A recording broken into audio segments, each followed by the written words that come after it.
warahmatullahi wabarakatuh. Waalaikumsalam warahmatullahi wabarakatuh. Perkenalkan, kami dari kelompok 4 dengan ini akan membahas mengenai relevansi pelajaran sejarah dengan hukum Indonesia. Dengan ini kami dari kelompok 4 yang beranggotakan saya Diki Nurdiana, Muhammad Faik, Saya Dia Sudianto. Saya Jainu IA.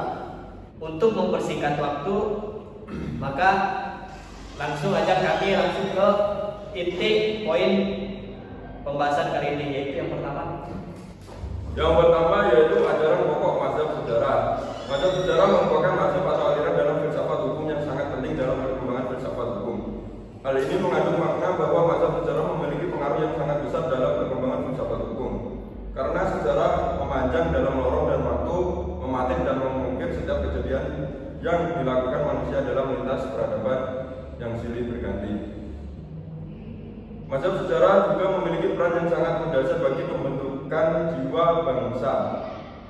Suatu bangsa yang terakumulasi dari alat istiadat dan kebiasaan yang dilakukan oleh suatu bangsa dan mengkristal menjadi jiwa bangsa bagi bangsa tersebut. Konsepsinya yang mengedepankan jiwa bangsa dengan ungkapan yang dikemukakan oleh von Savigny yang mengandung arti hukum itu tidak dibuat tetapi tumbuh dan berkembang bersama masyarakat. Poin B, tokoh pencetus dan pandangan khusus tentang mazhab sejarah. Tokoh pencetus dari mazhab sejarah ini adalah Friedrich Karl von Zweig dan Kunsta. Kemudian ada Henry Summering. Dengan berbagai pendapat masing-masing diuraikan secara rinci di bawah ini. Menurut von Savigny,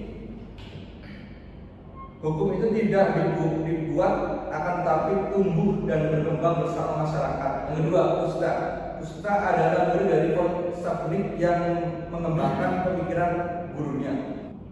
Menurut Kunsta, keyakinan hukum yang hidup dalam jiwa bangsa harus disahkan melalui kehendak umum masyarakat yang terorganisasi dalam negara. Kemudian yang ketiga ada Henry Summering. Hasil penelitiannya merupakan pemikiran dari von Savigny yang membuktikan bahwa pola evolusi pada berbagai masyarakat dalam situasi sejarah yang sama. Sumbangan pemikiran bagi studi hukum dalam masyarakat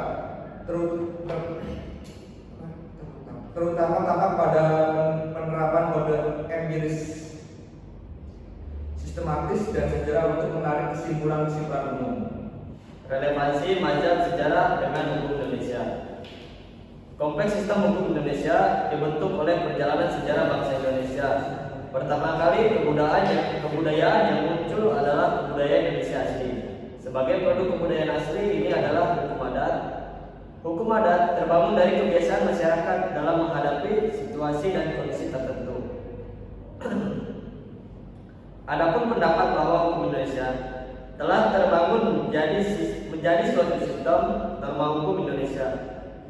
Ada yang telah lebih teruji oleh waktu lebih dari 10 abad, melewati berbagai dinamika masyarakat dan sampai saat ini masih berlaku.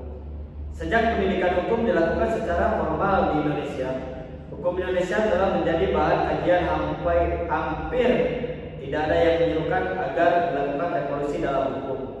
Dengan demikian, krisis hukum yang sering disebut boleh jadi bukan krisis dalam sistem hukum secara keseluruhan, akan tetapi krisis dalam penegakan hukum itu sendiri. Pada poin 1, pengaruh dalam perbuatan undang-undang.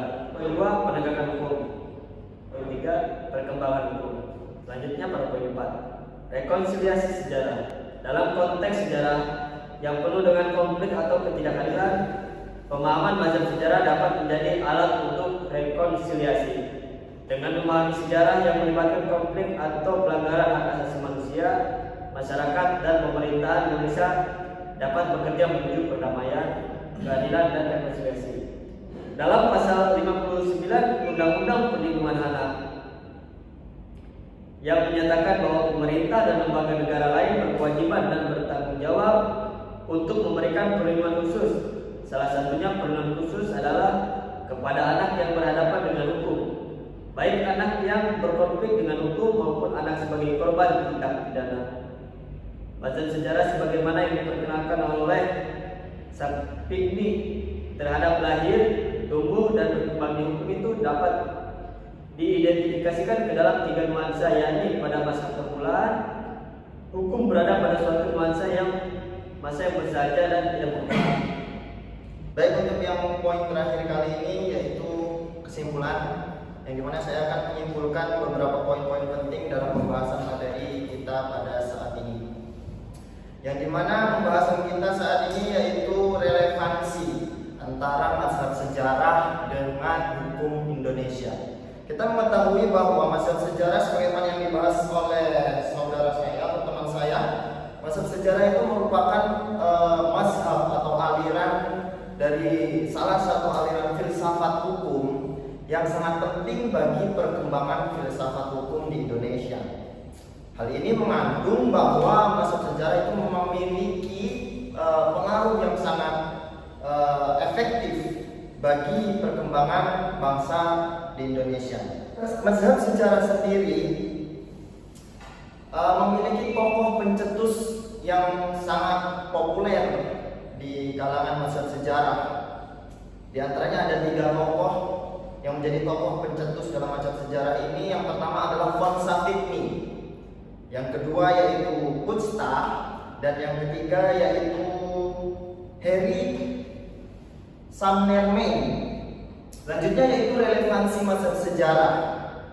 Relevansinya yang pertama itu ada 3 pokok yang menjadi relevansi antara mazhab sejarah dengan hukum di Indonesia. Yang pertama yaitu pengaruh mazhab sejarah sendiri terhadap perkembangan hukum di Indonesia.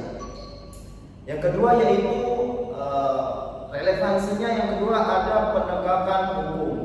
Penegakan hukum sangat berpengaruh bagi relevansi mazhab sejarah dengan hukum di Indonesia. Selanjutnya yang terakhir yaitu perkembangan hukum di Indonesia itu sendiri. Di dalam perkembangan hukum dan pembuatan hukum, mazhab sejarah akan sangat berpengaruh atau mempengaruhi pembentukan hukum perlindungan anak. Dalam artian kedua, pedoman atau hukum ini saling serasi dan berkaitan satu sama lain. Mungkin sekian yang dapat kami sampaikan. Terima kasih banyak atas segala perhatian. Mohon maaf atas segala kesalahan, dan kepada Yang Maha Kuasa serta yang menciptakan alam semesta, kami kelompok 4 dari Fakultas Hukum Universitas Pamulang mengucapkan mohon maaf yang sebesar-besarnya dan terima kasih. Kami akhiri, wabillahi taufiq wal hidayah. Wassalamualaikum